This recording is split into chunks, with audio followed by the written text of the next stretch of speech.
Kisah Sobat TV. Salam rahayu sedulurku semua. Semoga kita selalu diberikan kesehatan dan kebahagiaan, juga ketenangan dalam hidup. Sebelum mendengarkan cerita ini, alangkah baiknya sedulur kita bantu channel ini dengan memberikan like, komen, dan subscribe. Empati Sang Kesatria. Satrio Piningit. Di sebuah kerajaan yang terletak jauh dari peradaban, ada sebuah desa terpencil yang menjadi saksi dari sebuah legenda yang diwariskan turun-temurun. Di desa itu, hidup seorang pemuda bernama Satrio. Satrio dikenal oleh warga desa bukan hanya karena kemampuannya yang luar biasa dalam bertahan hidup di alam liar, tetapi juga karena hatinya yang sangat peka terhadap perasaan orang lain. Kepekaan itulah yang membuatnya berbeda dari kebanyakan orang. Ia memiliki empati yang begitu mendalam, sampai-sampai dapat merasakan perasaan dan penderitaan orang lain tanpa mereka harus berkata sepatah kata pun. Namun, di balik sikapnya yang lembut, Satrio menyimpan rahasia besar. Ia adalah seorang Satrio Piningit yang menurut ramalan kuno adalah seseorang yang akan datang untuk membawa perubahan besar bagi kerajaan yang tengah dilanda kesedihan dan ketidakadilan. Tak seorang pun tahu siapa sebenarnya Satrio selain ia sendiri, dan ia tak pernah berbicara mengenai takdirnya. Satrio tumbuh dalam keluarga petani sederhana. Ayahnya, seorang petani yang bijak, mengajarkan Satrio untuk selalu menghormati alam dan kehidupan. Namun, ibu Satrio seorang perempuan yang penuh kasih, lebih menekankan pada pentingnya empati dalam kehidupan sehari-hari. Jangan hanya melihat dengan mata, kata ibunya, melainkan lihatlah dengan hati. Hanya dengan hati kamu bisa memahami dunia ini. Semasa kecil, Satrio sudah menunjukkan kecenderungannya untuk merasakan apa yang dirasakan orang lain. Ia bisa merasakan kesedihan ayahnya setelah hari-hari yang panjang di ladang tanpa hasil yang memadai, atau rasa takut ibunya yang tak terucap saat mendengar berita perang yang semakin dekat. Namun, meskipun ia peka terhadap perasaan orang lain, Satrio merasa kesepian. Ia merasa terasing, seolah ada sesuatu yang lebih besar yang menunggunya di luar sana, meskipun ia tak tahu pasti apa itu. Suatu malam, saat bulan purnama menyinari desa dengan cahayanya yang lembut, sebuah pertemuan tak terduga terjadi. Seorang lelaki tua yang misterius datang ke rumah Satrio.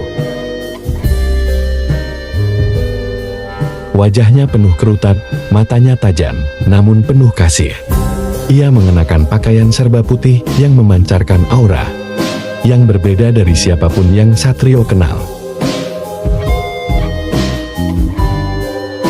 "Anakku," kata lelaki itu dengan suara serak, "engkau adalah Satrio Piningit, seorang jiwa terpilih.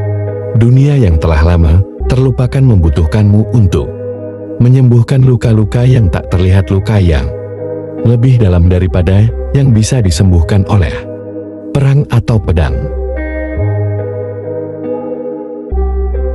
Satrio terkejut, tidak tahu harus berkata apa. "Tapi aku hanya seorang pemuda biasa. Apa yang bisa aku lakukan?" Lelaki tua itu tersenyum bijak, "Engkau lebih dari sekadar pemuda biasa, Satrio. Engkau memiliki kemampuan yang luar biasa, kemampuan untuk merasakan penderitaan orang lain, untuk masuk ke dalam hati mereka. Itulah yang dunia butuhkan sekarang. Empati adalah kekuatan yang lebih besar daripada apapun. Hanya dengan itu, kau bisa mengubah jalan hidup mereka."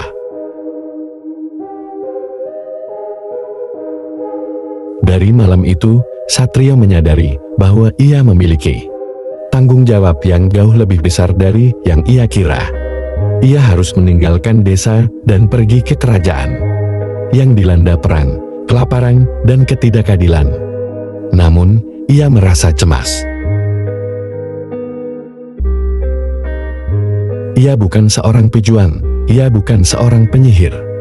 Dan ia tak memiliki kekuatan lain selain hatinya yang penuh dengan empati. Namun, apa yang tidak diketahui oleh Satrio adalah bahwa empati yang dimilikinya adalah kunci untuk menyembuhkan dunia yang sedang terpuruk. Bukan dengan pedang, bukan dengan sihir, tetapi dengan kemampuannya untuk merasakan kesakitan, kebingungan, dan harapan orang lain, Satrio akan membawa perubahan yang belum pernah terbayangkan sebelumnya.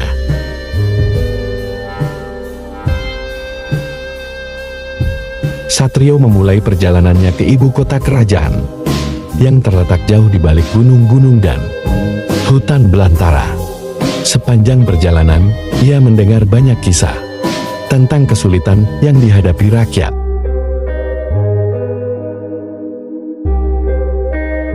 Banyak yang kelaparan, banyak yang kehilangan keluarga, dan banyak pula yang terjebak dalam perang saudara yang tak berujung. Namun, yang membuat hatinya paling tergores adalah perasaan sepi yang menghantui setiap jiwa yang ia temui. Mereka semua tampak hidup, namun sesungguhnya mereka sudah kehilangan arah.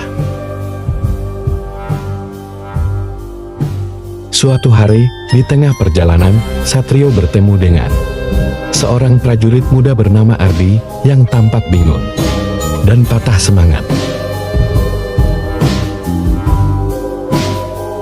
Ardi baru saja kehilangan adiknya dalam pertempuran, dan kini ia merasa tidak ada lagi alasan untuk melanjutkan hidup. Tanpa berkata-kata, Satrio mendekati Ardi dan duduk di sampingnya.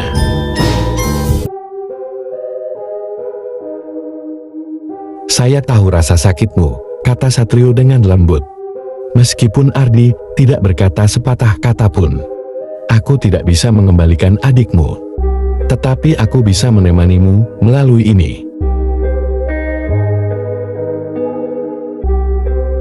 Mereka duduk bersama selama berjam-jam tanpa ucapan lebih lanjut, hanya merasakan kesedihan satu sama lain. Lama-kelamaan, Ardi merasakan sebuah ketenangan yang belum pernah ia rasakan sebelumnya.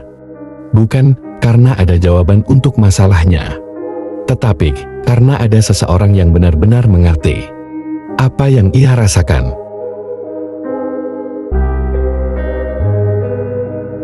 "Saya merasa lebih baik," kata Ardi akhirnya, meskipun semuanya belum selesai. Satrio hanya tersenyum. Kesembuhan datang dari dalam hati Ardi, dan kadang yang dibutuhkan hanyalah seseorang yang mendengarkan.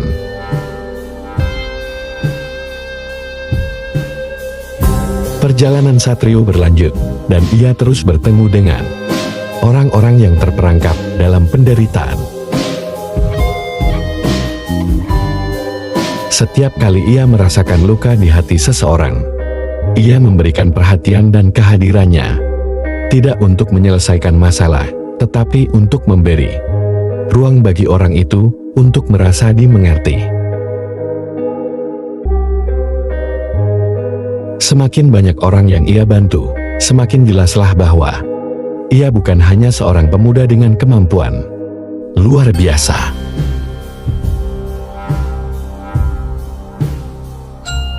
Ia adalah seorang jiwa terpilih yang memiliki kekuatan untuk menyembuhkan dunia dengan cara yang tak pernah dipahami orang banyak dengan empati yang tulus. Ketika Satrio akhirnya tiba di ibu kota, ia menemukan bahwa Kerajaan itu hampir hancur. Raja yang zalim telah memerintah dengan tangan besi dan rakyat menderita di bawah kebijakannya yang kejam. Namun, Satrio tahu bahwa kekuatannya bukanlah untuk menggulingkan sang raja dengan kekerasan, melainkan untuk menyentuh hati rakyat dan mengembalikan kemanusiaan yang telah lama hilang.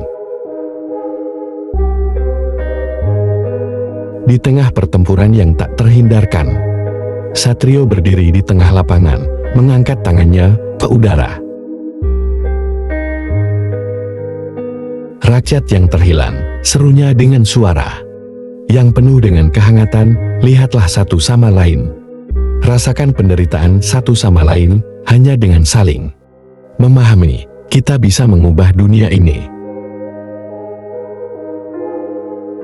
Tiba-tiba, sebuah cahaya terang menyinari dirinya, dan keajaiban terjadi. Rakyat yang sebelumnya terperangkap dalam kebencian dan peperangan mulai merasakan ketenangan dan empati satu sama lain. Mereka mulai memahami rasa sakit dan harapan orang lain, dan perlahan-lahan peperangan itu pun berhenti. Satrio, dengan empati yang luar biasa, telah berhasil mengubah sebuah kerajaan yang hampir hancur menjadi sebuah tempat penuh harapan. Satrio Piningit tidak pernah menjadi raja, tidak pernah memimpin dengan pedang atau kekuatan magis, namun ia berhasil membawa perubahan terbesar dalam sejarah dengan satu kekuatan yang tak tampak oleh mata, empati. Ia mengajarkan bahwa ketika kita mampu merasakan perasaan orang lain, kita dapat meruntuhkan tembok perbedaan dan membangun sebuah dunia yang lebih baik. Satu hati pada satu waktu. Satrio bukan hanya seorang jiwa terpilih. Ia adalah cahaya yang menerangi jalan bagi mereka yang terhilang.